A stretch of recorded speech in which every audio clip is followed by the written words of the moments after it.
বিদেশি শ্রমিকদের পছন্দের দেশের তালিকায় শুরুর দিকেই থাকে দক্ষিণ কোরিয়ার নাম। আর্থিক নিরাপত্তা আর কর্ম পরিবেশের কারণে সুনাম আছে দেশটির। দক্ষিণ কোরীয় শ্রমবাজার নিয়ে সম্প্রতি এক জরিপ চালায় কান্ট্রি এমপ্লয়মেন্ট প্ল্যাটফর্ম নামে একটি প্রতিষ্ঠান। এতে দেখা যায় শ্রমবাজারে বাড়ছে বিদেশি শ্রমিকের চাহিদা।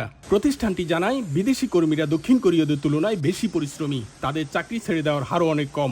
জরিপে অংশ নেয়া 500-ও বেশি প্রতিষ্ঠানের 73% বলছে স্থানীয়দের চেয়ে বিদেশি শ্রমিকদের বেতন চাহিদা কম হওয়ায় তাদের নিয়োগে আগ্রহ বাড়ছে কোম্পানিগুলোর। প্রতি 10টি প্রতিষ্ঠানের মধ্যে 7টি বিদেশি শ্রমিক নিতে আগ্রহী বলে জানান কান্ট্রি এমপ্লয়মেন্ট প্ল্যাটফর্ম। তবে দক্ষিণ কোরিয়ায় বিদেশি শ্রমিকের চাহিদা থাকলেও বাজার ধরতে পারছে না বাংলাদেশিরা।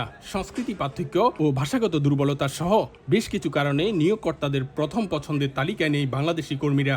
বাংলাদেশ, চীন, নেপাল, ভিয়েতনাম সহ 16টি দেশ থেকে এমপ্লয়মেন্ট পারমিট সিস্টেম বা ইপিএস এর মাধ্যমে বিদেশি শ্রমিক নিয়োগ দেয় দক্ষিণ কোরিয়া। এই প্রক্রিয়ায় প্রতিটি দেশ থেকে কর্মী নিয়োগের কোটার ব্যবস্থা আছে।